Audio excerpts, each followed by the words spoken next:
देखिए, वो आतंकवाद को तो समाप्त नहीं कर पा रही वो, लेकिन जनता को आतंकित करने में ज़रूर लगी है, क्योंकि सरकार भली भांति ये जानती है कि उसकी नीतियों का जनता पे प्रतिकूल प्रभाव पड़ रहा है। ठीक है, और जनता का विरोध भी होगा, और हमने देखे हैं विरोध। इस देश ने बड़े बड़े आंदोलन देखे हैं। ठीक है, इस देश ने बेरोजगार युवाओं का आंदोलन देखा।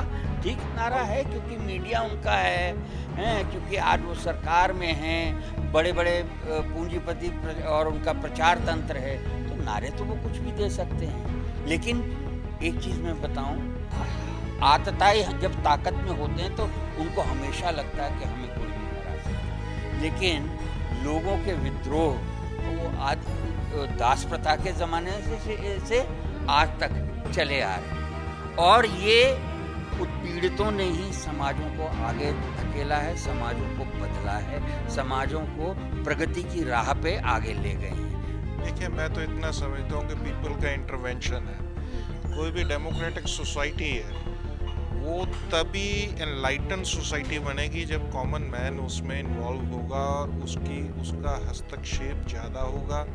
उसको उसके जो राइट्स हैं, ह्यूमन राइट्स हैं या डेमोक्रेटिक राइट्स हैं, वो प्रोटेक्ट होंगे।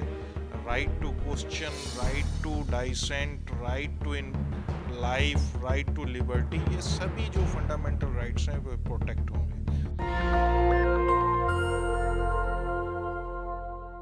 नमस्कार, मैं ज्योति आप सभी का नेशनल दस्तक पर स्वागत करती हूँ। इस वक्त मेरे साथ कई दिग्गज लोग मौजूद हैं, लेकिन उससे पहले, शुरुआत करने से पहले एक बार आप जरा मंच की ओर देख सकते हैं। जन हस्तक्षेप, जिस प्रकार से यहाँ पर भाषण हुए, उन भाषणों को सुनकर ऐसा लग रहा था कि जिस तरह से सरकार की तानाशाही नीति चल रही है उसके ये सभी लोग विरोध में हैं।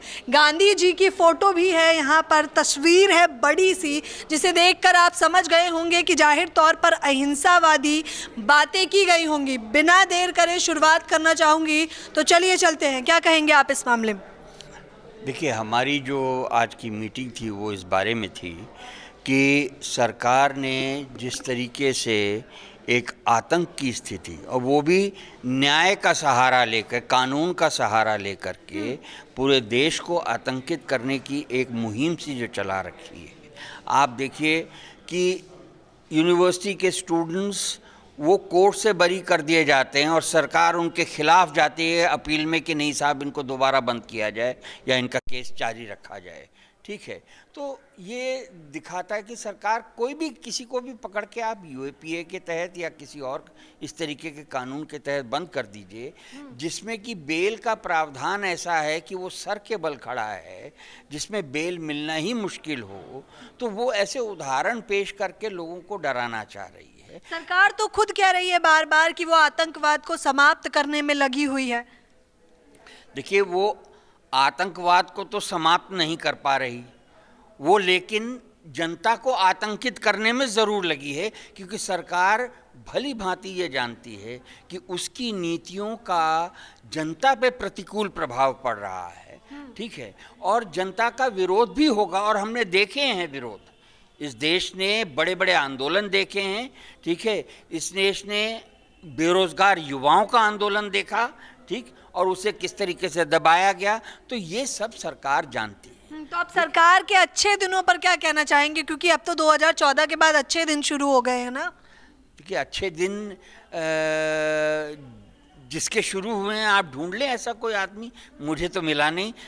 अलबत्ता सरकार में जो बैठे हैं उनके शायद अच्छे दिन हों, लेकिन आप ये भी देखिए कि उनके अच्छे दिन भी इस तरीके के हैं कि उनको 8 साल बाद भी नित नए तरीके सोचने पड़ रहे हैं कि लोगों को किस तरीके से चुप कराया जाए।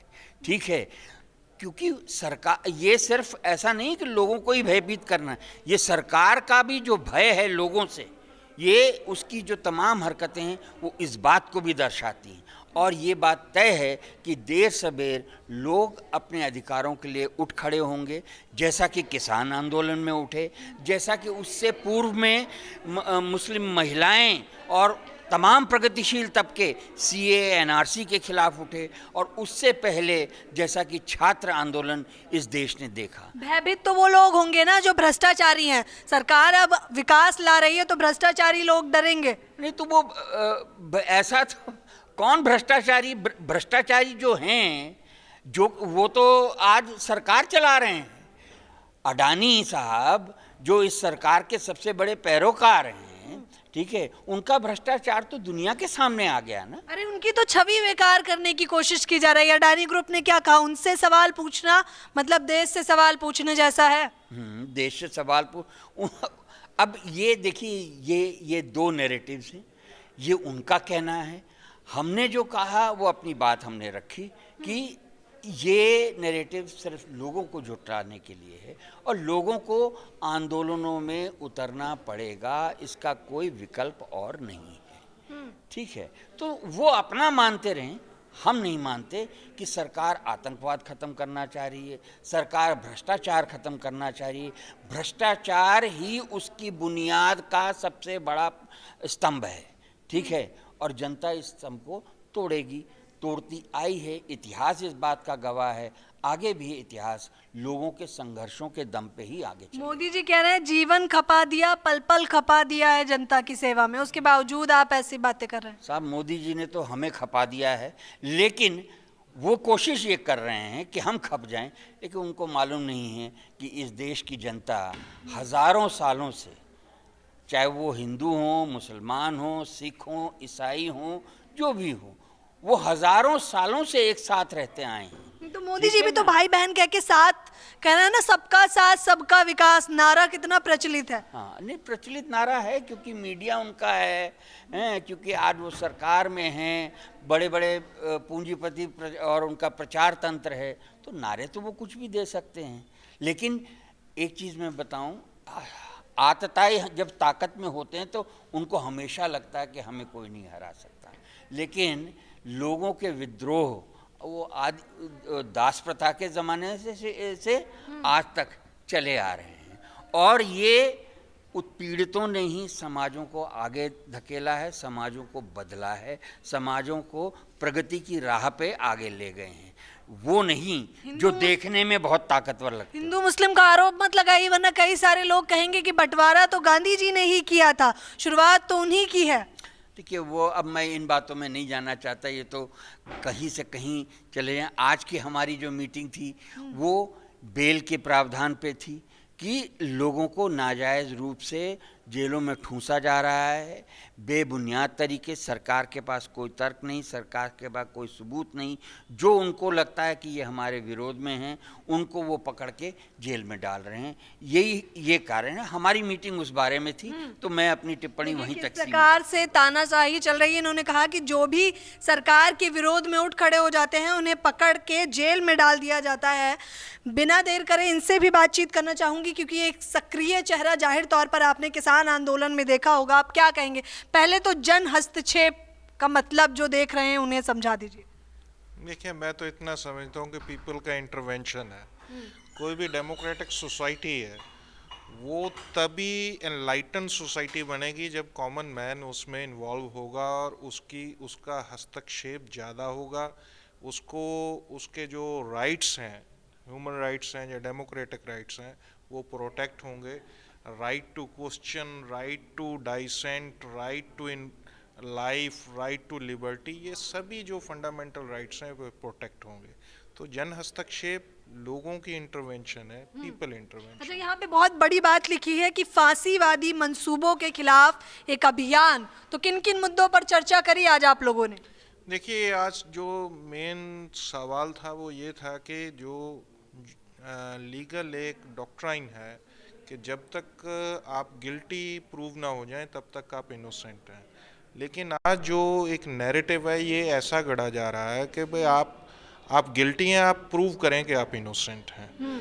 तो ये जो लॉ का बेसिक डॉक्ट्राइन है उसको ही तब्दील करने की कोशिश की जा रही है और इससे हो ये रहा है कि इस देश में जो राइट टू बेल है किसी एक्यूज्ड का, उसमें पॉलिटिकल डाइसेंट के कॉन्टेक्स्ट में कुछ लोगों को बायस्ड होकर दिया जा रहा है और कुछ को नहीं दिया जा रहा है। लोग अपनी इम्प्रिजनमेंट पूरी कर चुके हैं, फिर भी उनको जेलों में रखा जा रहा है। अंडर ट्रायल के नाम पे लोगों को सालों साल जेलों में। अच्छा, आप तो आपको खुश होना चाहिए कि क्योंकि किसान आंदोलन में देखिए मोदी जी ने कितना प्यार दिखाया आप लोगों को, ये कहते हुए कि मैं अपने प्रिय भाइयों को अफसोसन समझा न सका। आप तो खुश हो गए होंगे उसके बाद। हाँ, नहीं, वो समझा नहीं पाए तो उनको ये बात समझने में 1 साल लगा, ठीक, 380 दिन लगे, और पंजाब में हम लोगों ने 1.5 साल से उनको समझाने की कोशिश की। तो बात ये है कि जिस अडानी की यारी के लिए वो लेकर आए थे, उस बात को वो लागू नहीं कर पाए और फिर बड़े आराम से निकल लिए। ना मैं झुकता हूँ, ना खाने देता हूँ, ना खाऊंगा, ये सभी बातें थी। आज अडानी के मामले में अब उन्हें थोड़ी पता था कि उनका दोस्त ऐसा निकल जाएगा, फ्रॉड निकल जाएगा। देखिए, खुद अपने आप में फ्रॉड हैं ये, जो चोर चोर मसेरे मोदी जी। अरे चोर चोर मसेरे भाई, और फिर ये कह रहे हैं कि अब सवाल मत कीजिए, क्योंकि ये देश के गौरव को चुनौती है। ये देश क्या है? ये नया नैरेटिव है। ये मोदी है, ये अडानी है, और जो देश का आवाम है वो झक मार रहा है, उसको आप वो पेलेंगे। इससे आप लाइफ कॉरपोरेशन ऑफ इंडिया को भी ख़त्म कर देंगे, SBI को भी ख़त्म कर देंगे। तो पब्लिक मनी की लूट देश के गौरव के नाम पे ये बहुत अच्छे से हो रही है, और जब तक ये लोग इसके खिलाफ इंटरवीन नहीं करेंगे, लोग इसके खिलाफ मास अपसर्ज नहीं करेंगे, तब तक ये लूट जारी रहेगी। बीजेपी कह रही है अपनी ही थाली में छेद है, अपने ही लोग हमें जो है फंसाने का प्रयास करते रहते हैं, भारतीय लोग हमारे समर्थन में आ जाएं तो दिक्कतें समाप्त हो जाएंगी। यही तो वो बात चाह रहे हैं, इसी के लिए तो वो नैरेटिव गढ़ना चाह रहे हैं। हिटलर ने भी इसी तरह से कोशिश की थी कि लोगों के खिलाफ लोगों को खड़ा किया जाए, और उसमें पॉपुलराइज नारों को खड़ा किया जाए। देश का गौरव, देश क्या है? देश देश की जनता के नाम से है, देश के लोग देश होते हैं, और लोगों को आप क्या कर रहे हैं? उनको बेरोजगारी दे रहे हैं, भूख दे रहे हैं। हंगर इंडेक्स में हम लोग कहाँ हैं? प्रॉस्पेरिटी के इंडेक्स में हम लोग कहाँ हैं? हम लोग ह्यूमन राइट वायलेशन के राम मंदिर के मामले में देखिए आप हम कहाँ। देखिए, वो बनाए भव्य मंदिर बनाए, कौन रोक रहा है? बनाए भव्य मंदिर, लेकिन आप इस सवाल का तो जवाब दें कि ह्यूमन राइट वायलेशन में हम लोग कहाँ हैं? हम लोग प्रेस की फ्रीडम के मामले में कहाँ हैं? एक छोटा सा जब आप कहते हैं कि हमको कोर्ट ने ये कह दिया कि हम लोग गिल्टी नहीं है गुजरात राइट्स के मामले में, तो एक BBC का एक छोटा सा डॉक्यूमेंट्री आपको क्या तकलीफ तो वो तो छवि बेकार कर रहे हैं ना 24 को लेकर। इससे छवि का डर उन लोगों को होता है जिनकी वाकई, जिसको बोलते हैं ना, चोर की दाढ़ी में दाल में कुछ काला, चोर की दाढ़ी में तिनका। छवि का डर उन लोगों को होता है। हम लोगों को क्या क्या नहीं बोला गया किसान आंदोलन के दौरान, नक्सली, माओइस्ट, खालिस्तानी, पता नहीं क्या क्या, लेकिन हमने इस छवि से हम बिल्कुल नहीं डरे। हम लोगों ने सच्चाई पे बात की और साबित किया कि ये नैरेटिव गलत था, ये बदनाम करने का नैरेटिव था। इसीलिए तो अभी भी कहते हैं खालिस्तानी है, लाल किले पे कितना हंगामा कर दिया। वो इन्हीं ने कराया था, ये कॉन्स्पिरेसी थी, इन्हीं ने कराई थी। इसमें कौन सी, ये सारी दुनिया जान चुकी है, देश का बच्चा बच्चा जान चुका है, ये कॉन्स्पिरेसी इन लोगों ने कराई थी। इस मामले में ये बहुत उस्ताद लोग हैं, ये झूठ को इस हिसाब से बोलेंगे कि वो सच लगने लग जाए। इसलिए अब ये खड़ा किया जा रहा है कि वे अडानी के ऊपर मत करो, ये गौरव को चुनौती है। अब ये खड़ा किया जा रहा है कि BBC का रिपोर्टिंग है, ये कॉलोनियल मानसिकता का है, देश के गौरव को कर रहा है। संविधान को अपना काम करने दे। संविधान की दुहाई वो लोग दे रहे हैं जिन्होंने जब 370 और 35 से तोड़ा था। इस देश में कॉन्स्टिट्यूशन में इस तरह का प्रोविज़न मोदी जी दिखाएं।